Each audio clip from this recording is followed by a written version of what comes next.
Утром 12 июня 1812 года по 3 мостам, наведенным через реку Неман, переправлялись полки самой мощной армии мира. По одному мосту шла пехота, по другому конница, по третьему артиллерия. Французы и поляки, итальянцы и австрийцы, пруссаки и испанцы, португальцы, голландцы, представители многочисленных германских княжеств. Войска 12 языков. Так называли эту армию русские.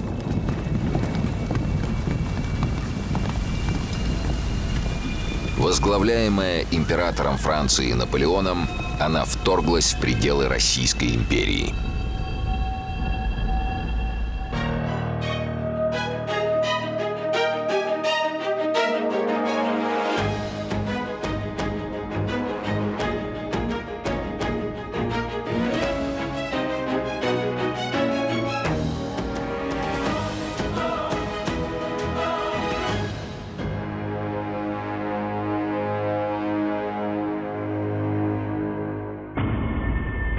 Двадцать 25 марта 1811 года французский астроном Оноре Флагерье обнаружил в космосе комету, которая стремительно приближалась к Земле.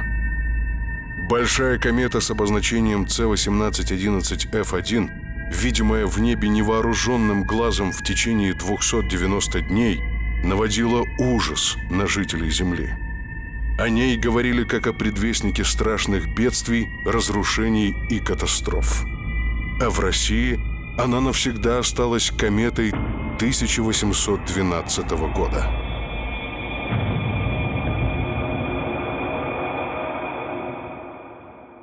Франция, 1799 год. Париж радостными криками встречает героя военных походов в Италию и Египет генерала Бонапарта.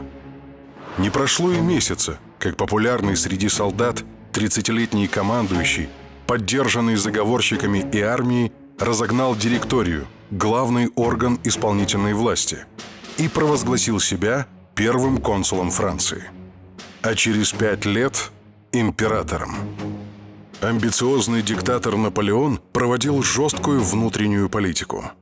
А полководец Наполеон успешно завоевывал для Франции новые территории. К 1809 году Европа практически полностью была покорена Наполеоном. Оставалась Англия, которая, несмотря на объявленную блокаду, экономически сохраняла свое лидерство в мире. Узкая полоска вод Ла-Манша и поражения на море удерживали Наполеона от прямых военных ударов по острову. Он планировал сломить Британию, лишив ее колоний, и в первую очередь Индии. Один из путей в Южную Азию лежал через Россию. Однако это ли было первопричиной военной кампании против России? Формального объявления войны не было. Наполеон скрывал свои намерения даже от собственного Сената. И лишь накануне переправы солдатам прочли воззвание императора.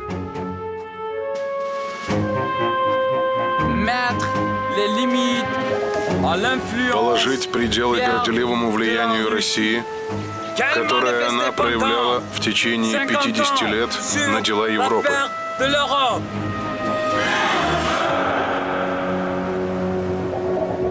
Наполеон рассматривал Россию как одного из сильнейших противников и к войне с ней готовился тщательно.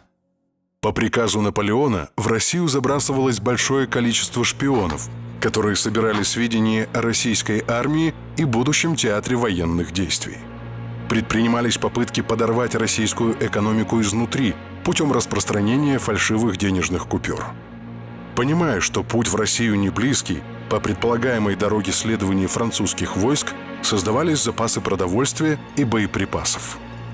Вдоль реки Вислы от Варшавы до Данцига находились артиллерийские и продовольственные склады. Крупнейший из них был в Данциге. К январю 1812-го там располагался запас продовольствия на 50 дней для 400 тысяч человек и 50 тысяч лошадей. Переустройством русской армии занимался генерал Аракчеев, ставший в 1808 году министром военно-сухопутных сил России. Изменения коснулись комплектования и обучения строевого состава, учреждение рекрутского депо, должности дежурного генерала и многого другого, но наиболее плодотворными были преобразования в артиллерии. В январе 1810 года новым военным министром России стал Барклай де Толли. Ваше высокопревосходительство, государь-император примет вас через 5 минут. К этому времени русская армия по организации и вооружению была одной из самых передовых в мире. Барклай де Толли Михаил Богданович, генерал-фельдмаршал, военный министр России. В начале войны командовал Первой Западной армией. Осуществил план отступления и спасения русской армии. В ходе Бородинского сражения непрерывно находился на передовой. Поддержал план Кутузова по оставлению Москвы. Во время похода в Западную Европу главнокомандующий русско-прусской армией. Ваше высокопревосходительство, вы можете войти. В апреле 1810 года по инициативе Барклая де Толли впервые в мире была создана служба военных агентов. Позже их стали называть атташе, прикомандированных к русским посольствам. В Париже в скромной должности советника русского посольства по финансам состоял Карл Нессельроде. Фактически же он служил посредником между Александром I и Талейраном, бывшим министром иностранных дел Франции, ставшим осведомителем российского двора. Шифровки с французской дипломатической перепиской, подписанные псевдонимом Тансор, регулярно ложились на стол русского императора. Александр знал о планах Наполеона втянуть в крестовый поход против России Швецию, Австрию, Пруссию и Турцию. Швеция. 24 марта 1812 года в Петербурге Россия подписала мирный договор со Швецией. Австрия и Пруссия. Оккупированные французами, они были союзниками Наполеона. Но Александр I сумел добиться от них обещания не вести активных боевых действий против России в случае русско-французской войны. Турция. С 1806 года в состоянии войны с Россией. Наполеон рассчитывал, что значительные силы русской армии будут сосредоточены на Дунае. Но успешные рущукско-слободзейские операции нового командующего генерала Кутузова решили исход войны. В 1812 году, за месяц до вторжения французов, Турция заключила с Россией Бухарестский мир. Отдавая приказ о переправе через Неман, Наполеон еще не знал, что дипломатическая изоляция России не удалась. Ослепленный своим владычеством в Европе, он верил в могущество великой армии и опирался на информацию, что условия для нападения на Россию весьма благоприятны.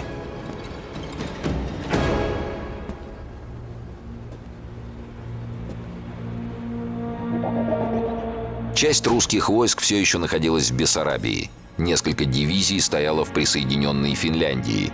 Большие силы были оттянуты на Кавказ, где Персия готовилась напасть на русское Закавказье.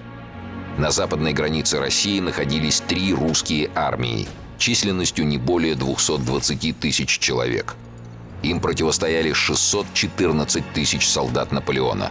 Всего же французская армия насчитывала более 800 тысяч солдат разных национальностей.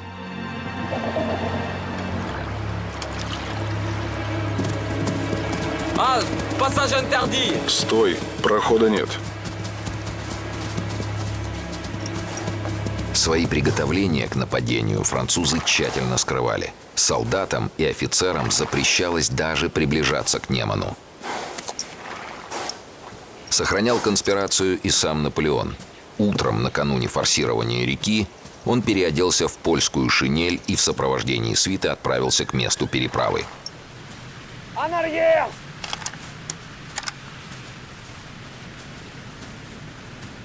Когда император возвращался в лагерь, с ним случилась неприятность, которую в армии истолковали как плохую примету. Будь аккуратнее. Vous êtes blessé, monsieur? Вы не ушиблись, сэр? Ah, lapin maudit. Проклятый заяц. Мы сделали бы гораздо лучше, если бы не переходили через Неман. Это падение — дурное предзнаменование. C'est juste. Это всего лишь заяц, мой дорогой Луи. Sire.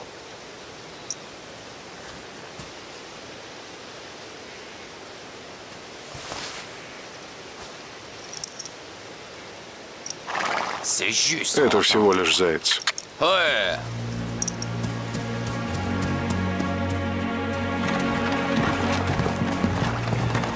Вечером французские инженеры навели на Немане мосты, и утром 12 июня на русский берег стали переправляться войска. Наполеон жаждал немедленного сражения с русской армией. Внезапность и численное превосходство гарантировали ему успех и в первой битве, и в военной кампании в целом.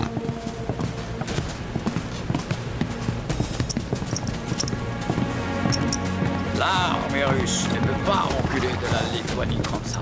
Русская армия не может просто так отступить из Литвы и оставить Польшу без боя. Она не может это сделать хотя бы потому, что в таком случае обесчестит себя в глазах поляков.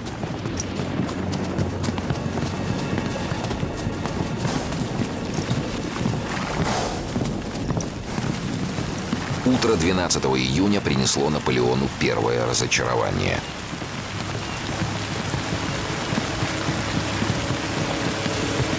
Сир, армии императора Александра в окрестностях нет.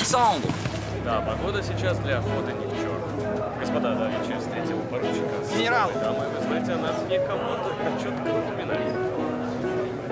Ваше превосходительство. Невозможно, ну что вы.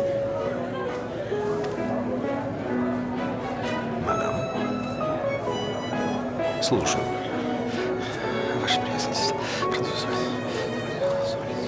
Русский император находился на балу в загородном доме генерала Бенниксена. Получив известие о начале войны, Александр приказал адъютантам держать новость в тайне. Извините.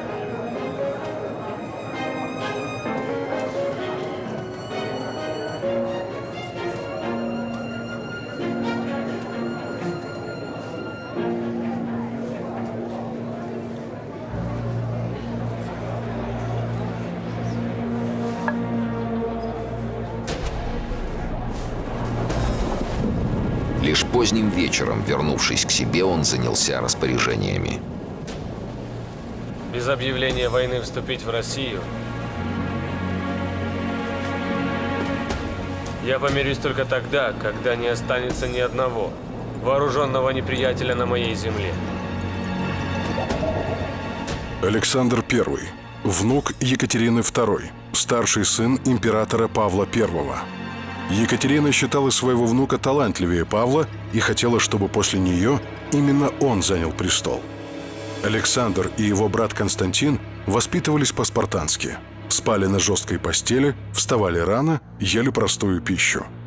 Александр пришел к власти после дворцового переворота, в результате которого Павел I был убит заговорщиками. Император считал себя республиканцем, слыл гуманистом и прирожденным дипломатом. Вечером следующего дня, 13 июня, русский император покинул Вильно, оставив воззвание к войскам. В них издревле течет громкая победами кровь славян! Воины, вы защищаете веру, отечество, свободу. Я с вами. Нас зачинающего Бог.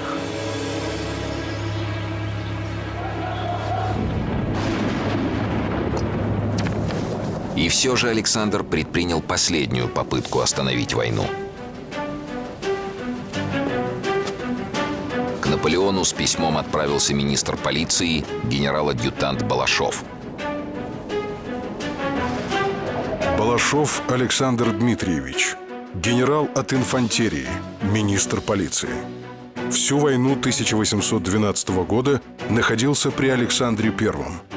Принял самое активное участие в организации народного ополчения. Участвовал в заседании Совета, избравшего графа Кутузова главнокомандующим.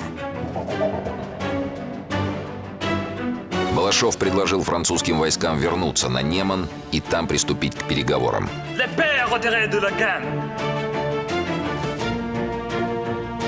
Alexandre se moque de moi? Александр насмехается надо мной. Style pas que je Не думает ли он, что я вступил в Вильно, чтобы вести переговоры о торговых договорах? suis venu. Шпага вынута из ножен. Я пришел, чтобы раз и навсегда покончить с колоссом северных варваров.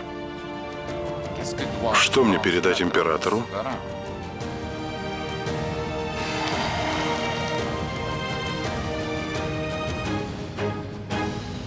Pouvez-vous dire? Скажите, а какая дорога до Москвы короче всего? Moscou.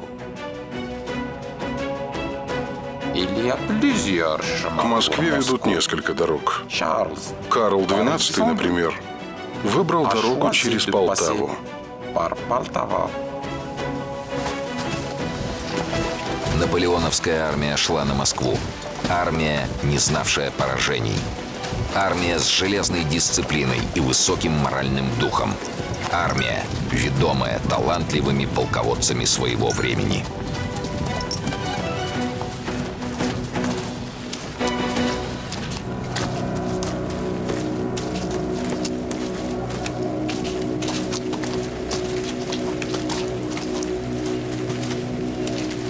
Самойлов, мать твою! Я же сказал, эти мешки в огонь!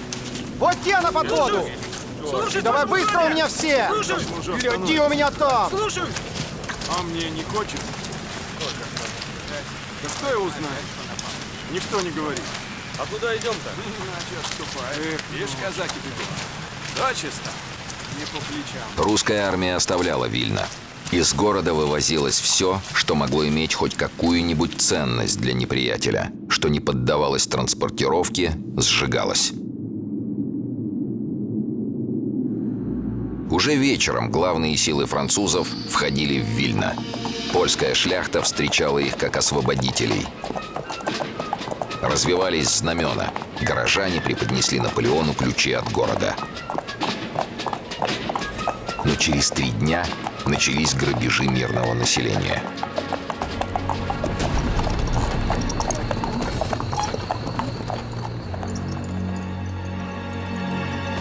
Сбором продовольствия у населения занимались все армии мира. Специальные воинские команды должны были расплачиваться с населением деньгами или выдавать расписки. Но во время войны цена любой бумажки была ничтожной. Крестьяне не желали делиться своими запасами ни с соотечественниками, ни тем более с чужой армией. В походном марше голод гнал солдат в дома местных жителей, у которых они отбирали или воровали продукты. Командованию русской и французской армий приходилось принимать самые строгие меры в борьбе с грабежами. Во французской армии за вооруженный грабеж и рукоприкладство суд приговаривал военнослужащего к расстрелу. За воровство у хозяина дома полагалось 10 лет каторги. За воровство у своих товарищей – 6 лет. И чем дальше французская армия уходила вглубь Российской империи, тем труднее было поддерживать дисциплину. За первые 40 дней марша в некоторых французских дивизиях, не участвовавших в боевых действиях, потери личного состава от голода, болезней и дезертирства доходили до 30%.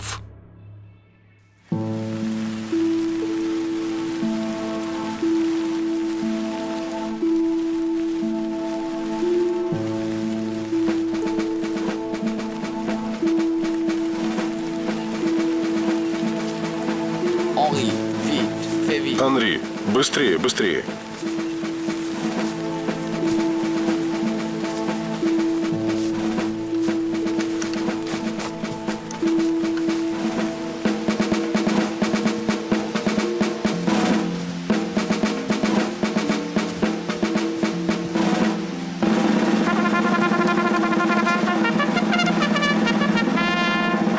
Итальянские, польские и вюртембергские дивизии, не сделав ни одного выстрела, потеряли на марше от 40 до 50% личного состава.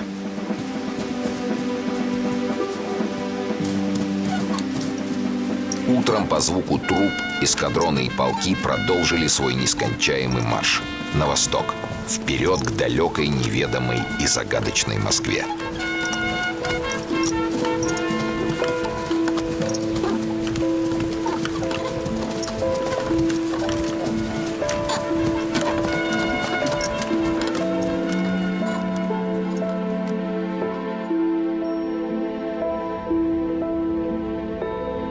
Первые Данные разведки о количестве французских войск вызвали в русском штабе некоторое замешательство. Александр, зная, как Наполеон любит преувеличивать свою мощь, не хотел верить донесениям казаков. Но сложность положения русских армий была очевидна. Первая западная армия под командованием Барклая де Толли располагалась в Литве. 12 русских дивизий противостояли 17 французским во главе с самим Наполеоном и генералом Эженом Багарне. Вторая западная армия во главе с генералом от инфантерии Багратионом прикрывала Белоруссию. Против его 6 дивизий были брошены 11 французских дивизий генерала Жерома Бонапарта и маршала Даву. Третья западная армия генерала от кавалерии Тармасова размещалась на Волыни. Ей противостоял австрийский корпус генерала Шварценберга. Силы Тармасова, отрезанные Полесскими болотами, не могли быстро соединиться с первой и второй армией. Дунайская армия адмирала Чичагова находилась в Молдавии. Между Россией и Османской империей уже был подписан мир, и Чичагов в любой момент был готов выступить на помощь остальным силам. Таким образом, русские войска были разбросаны вдоль западной границы на 800 километров. Сражаться с более многочисленной армией врага на кордоне было бессмысленно. По довоенному плану Александра I армия Барклая де Толли должна была отступать на север Белоруссии к Дрисскому лагерю. Дрисский лагерь – земляная крепость на левом берегу Западной Двины, построенная по проекту немецкого военного теоретика генерала Фуля. Предполагалось, что здесь примет генеральное сражение Первая армия, поддержанная на флангах и в тылу неприятеля Второй армией. Состояние лагеря инспектировал генерал Бениксон. Увиденное произвело на него удручающее впечатление. Крепость оказалась никуда не годной. Неудобное месторасположение и плохие укрепления могли стать смертельной ловушкой для русских войск. Генералы настаивали на отступлении к Смоленску, чтобы у стен города объединить силы двух армий. Первая и вторая русские армии получили приказ отступать к Витебску. Для прикрытия дороги на Псков и Санкт-Петербург выделялся отдельный корпус под командованием графа Витгенштейна численностью в 24 тысячи человек. Определенную неразбериху в действия русского командования вносило присутствие при генштабе Александра I, его брата, министров, советников и свиты. Барклай де Толли вынужден был каждое свое распоряжение согласовывать с императором и его окружением. Генштаб погружался в атмосферу дворцовых интриг и противостояния различных партий. В сложившуюся ситуацию вмешался государственный секретарь Александр Шишков, призвавший в союзники министра полиции Александра Балашова и члена Государственного совета Алексея Аракчеева. 6 июля Первая армия прибыла в Полоцк, где русский император решился оставить войска и уехать в Москву. Но с отъездом царя встал вопрос: кто же станет главнокомандующим – Барклай де Толли или Багратион?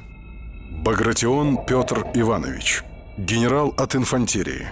Начинал службу в 17 лет сержантом. Любимый ученик Суворова. Прославился в бою при Щон-Грабине в 1805 году, когда с отрядом в 6 тысяч человек сдержал натиск 30-тысячного французского корпуса.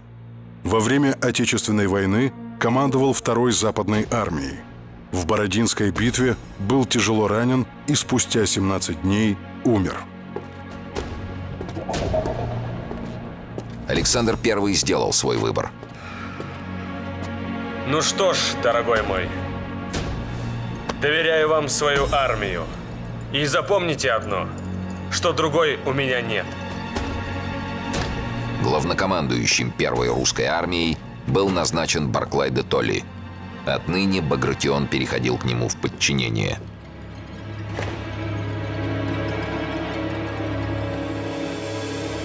Москва встретила императора с воодушевлением. Манифесты Александра I к русскому народу, жителям Москвы и о созыве народного ополчения вызвали невероятный патриотический подъем. В В 16 губерниях России создавались формирования народного ополчения, а в Украине, на Дону и на Урале – казачьи полки.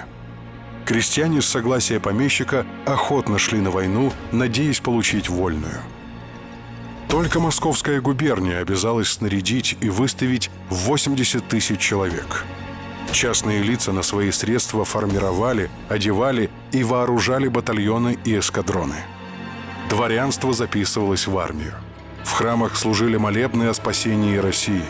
Митрополит Платон вручил русскому императору чудотворный образ Сергия Радонежского, который Александр передал московскому ополчению.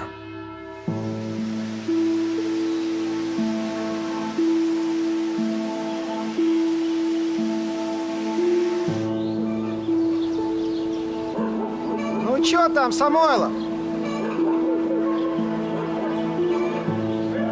Самойлов! Ну чё там? Водка, ваше благородие. Водка. Водка? Как с ней прикажете? Ваше благородие! Чё? Французы! Далеко? Мирске! Ох, ёп. Так что с Оставь водкой-то её. делать? Пущай выпьют за наше здоровье. Давай, курицу оставь! И быстрее, Самойлов, быстрее! Армия Наполеона вступила на белорусскую землю, но солдат встречали пустые деревни и городки. Жители покидали родные места с отступающей русской армией или уходили в леса. Отряды казаков при появлении противника поджигали дома, амбары и административные здания. За все отступление русской армии французы не захватили ни одного раненого, ни одной отставшей повозки. Прошло всего несколько недель похода, а во многих французских полках уже числились сотни заболевших, отставших, пропавших без вести и дезертиров. Длительные переходы и отсутствие кормов истощили лошадей. Вскоре начались и первые сражения, на которые так рассчитывал Наполеон. Отчаянная храбрость и решимость русских стоять насмерть удивляли видавших виды французских солдат и офицеров. В конце XVIII – начале XIX веков применялась линейная тактика ведения боя. Наполеоновская армия успешно использовала атаку в колоннах. Пехота или инфантерия была вооружена кремневыми ружьями весом от 4 до 5,5 килограмм. Патрон к ружью представлял собой бумажную трубку с зарядом пороха и пулей в ней. Чтобы перезарядить ружье в боевых условиях, стрелку требовалось около 20-30 секунд.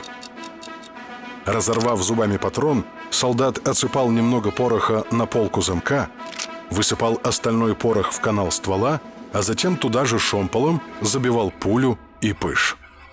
Оставалось прицелиться и спустить курок. Дальность выстрела составляла 140-200 метров. Точность выстрела была невысока и зависела от силы ветра, количества и качества пороха и других факторов. И во французской, и в русской армиях применялся трехшереножный строй. Для обеспечения максимальной огневой мощи применялось развернутое линейное построение. Чем больше стрелков вело огонь, тем выше была вероятность попадания. Во время боя стороны постепенно сходились. Подойдя на расстояние выстрела, командиры приказывали солдатам открыть огонь.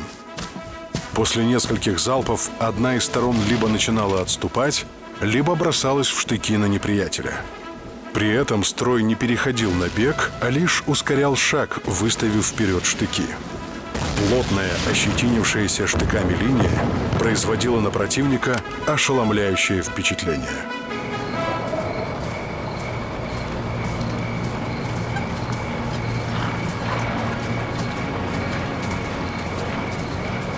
«12 июля 1812 года под деревней Островна у Витебска передовые кавалерийские части французов столкнулись с арьергардом 4-го пехотного корпуса генерала Остермана Толстого, прикрывающего отступление армии Барклая де Толли.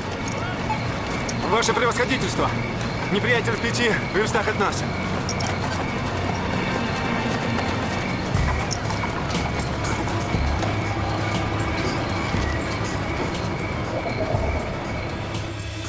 Астерман Толстой Александр Иванович, генерал от инфантерии.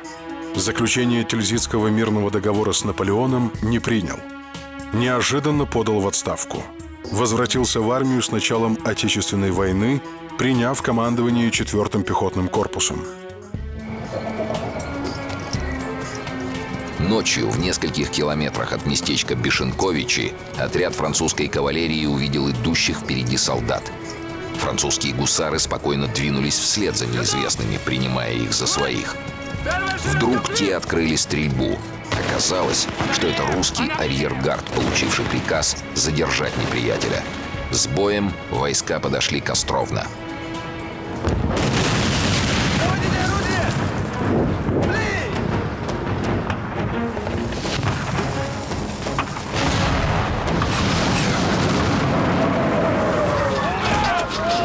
Утром следующего дня прибыл командующий французской кавалерией маршал Мюрат и приказал обстрелять позиции русских из пушек. 4-й русский корпус нес большие потери, в одиночку прикрывая отход 1-й армии. Что прикажете делать, ваше превосходительство?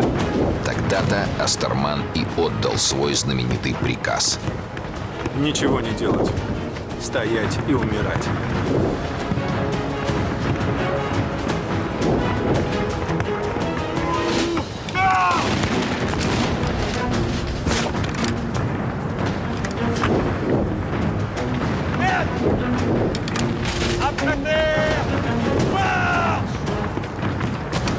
К вечеру французы начали обходить правый фланг русских, и Астерман отступил.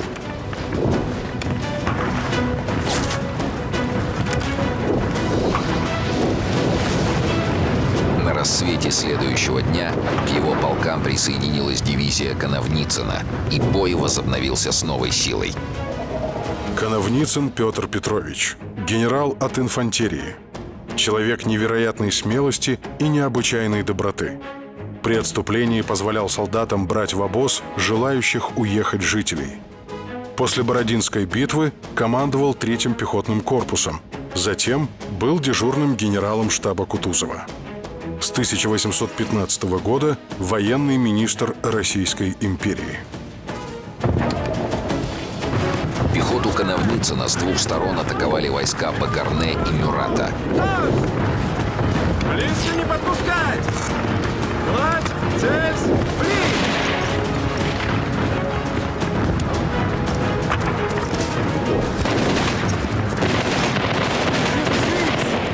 Плотнее ряды!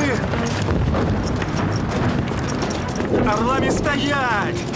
Трижды русские войска бросались в контратаки. Хорватский батальон Багарне был полностью уничтожен.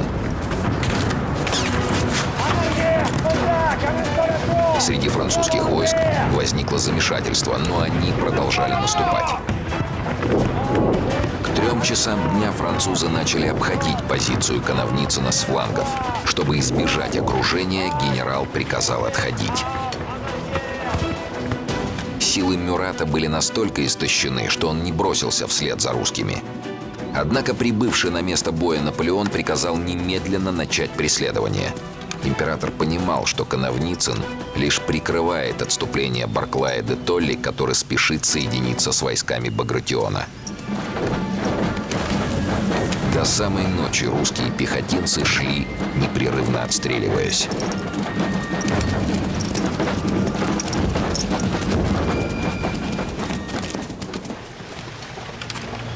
Барклай де Толли уже стоял у Витебска, ожидая армию Багратиона. Он готовился дать сражение силами 2 армий.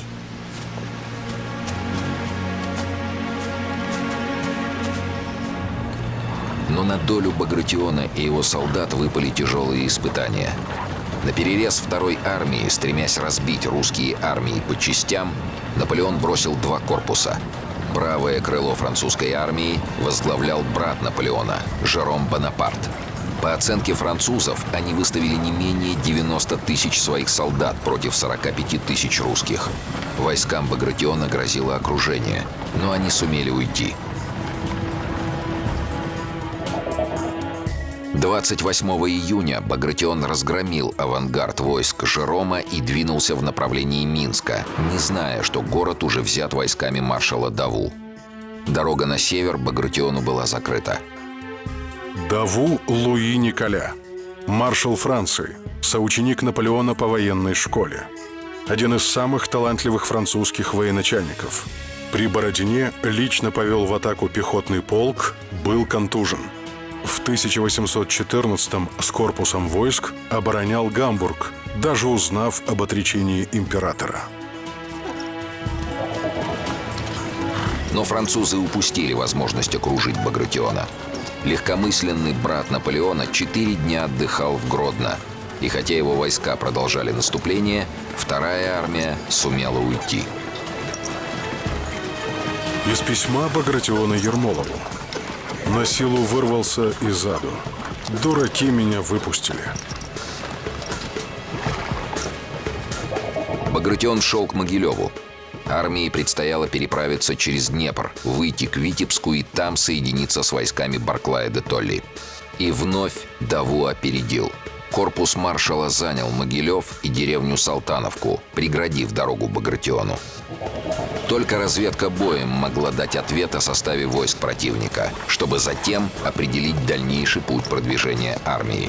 Ваше высокопревосходительство, французы! Николай Николаевич, силы неприятеля неизвестны. Но если там только передовые отряды, вы их опрокинете. Если же нет, то хотя бы свяжите его боем. Это даст мне возможность перейти через Днепр. С Богом.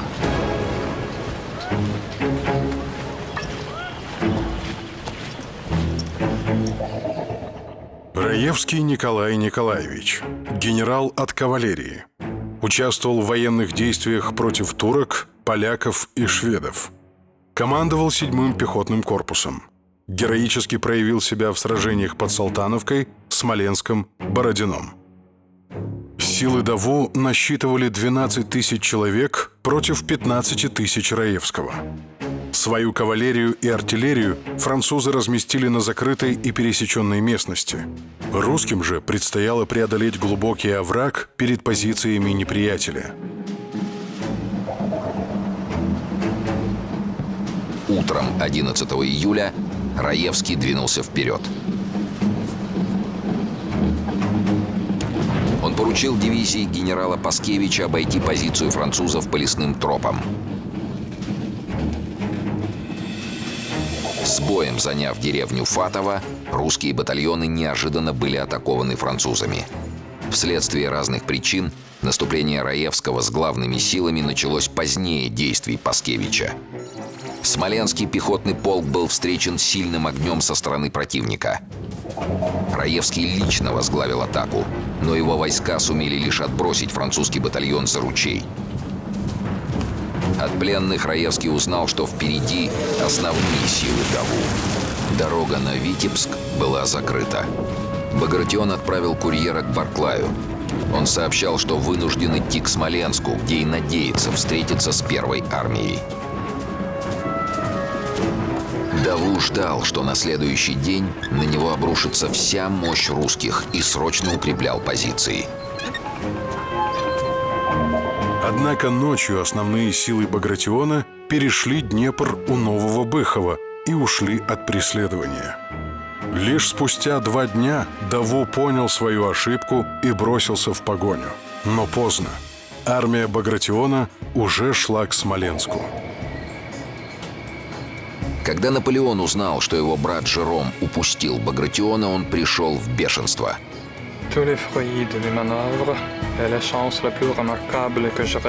Все плоды моих маневров и прекраснейший случай, какой только мог представиться на войне, потеряны вследствие этого странного забвения элементарных правил войны.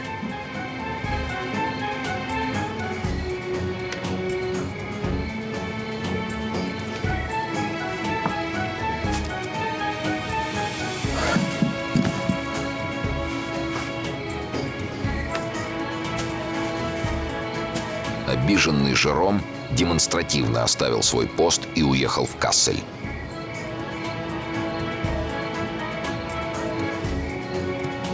Поздно вечером 14 июля французы подошли к Витебску, занятому Первой армией. Наполеон жаждал победы, стягивая к городу все новые силы. Стояла невероятная жара, войска поднимали тучи пыли. Ветераны Великой армии вспоминали Египет и сирийские пустыни. Не хватало воды. Передовые отряды осушали колодцы до дна, и полкам, идущим следом, доставалась лишь мутная жижа. Люди теряли силы, гибли лошади.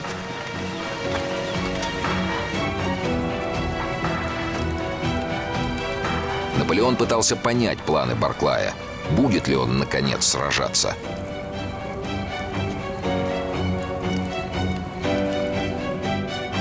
А Барклай де Толли ждал вторую армию.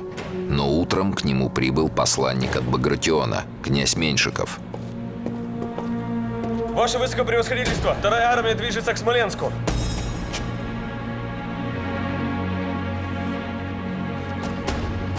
В этих условиях начинать сражение было бессмысленно.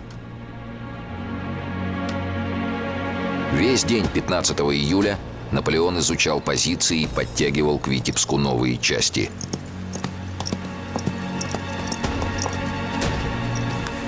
Мюрат непрерывно находился на передовой. В русском лагере горели костры. Было слышно, что там готовятся к сражению. Из послания Наполеона Мюрату. В 5 часов утра мы начинаем атаку.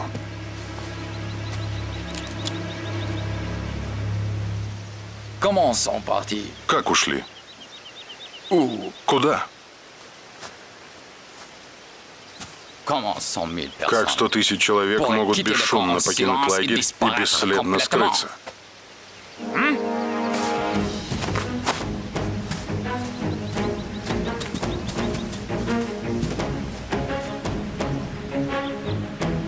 Один из адъютантов наткнулся на русского солдата, безмятежно спавшего под кустом. Но от него так и не добились никакого ответа. Куда ушли русские?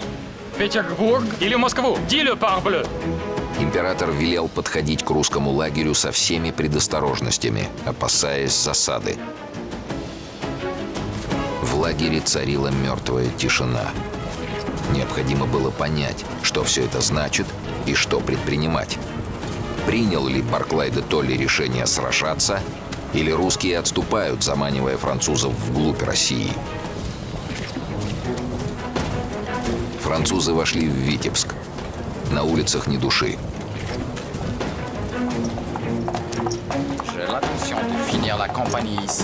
Я намерен окончить кампанию здесь, в Витебске. Подвести резервы и ждать мирных предложений от Александра.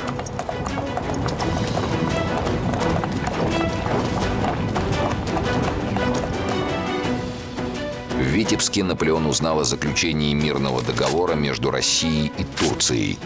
Вскоре пришла еще одна шокирующая новость.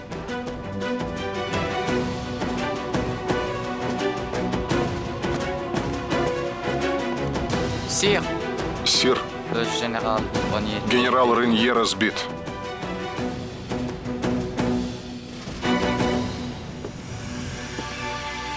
Союзники Наполеона, австрийский корпус генерала Шварценберга и саксонский генерала Ренье прикрывали фланги наполеоновской армии от действий Третьей западной армии генерала Тормасова.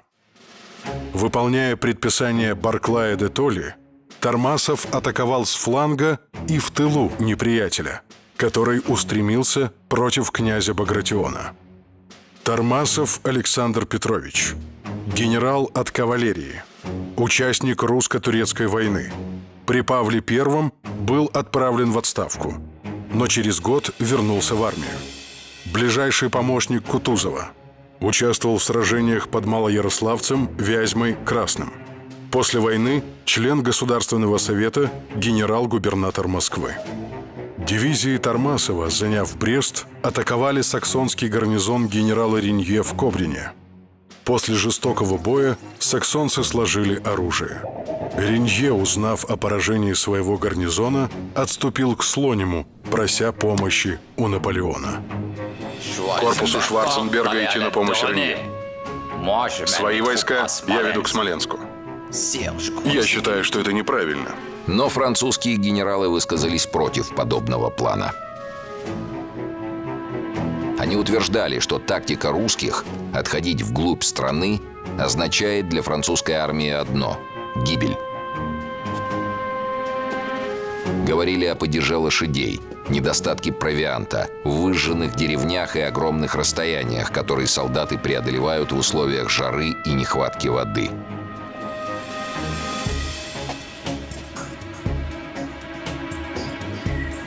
Je suis très enrichi, mes généraux. Ils pensent au sujet des plaisirs. Я слишком обогатил моих генералов. Libre. Они думают об удовольствиях, об охоте, о катании по Парижу в своих великолепных экипажах. La guerre est déjà malade de celui-ci. Война им уже опротивила. Сир, Сир,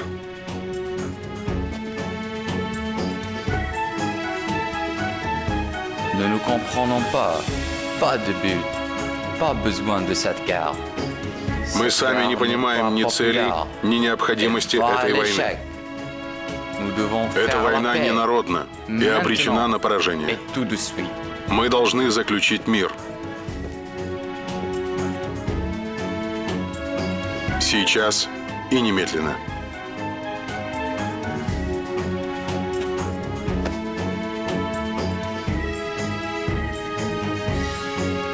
Alexandre est trop puissant. Il n'a pas la paix, pas de bonheur, vécu dans la bataille. Александр слишком могуществен. Он не согласится на мир, не испытав счастья в бою. Если нужно, я пройду в поисках сражения до Москвы, до этого святого города, и я выиграю это сражение. Император повел армию к Смоленску. Как говорили французы, Наполеона мог погубить только Наполеон.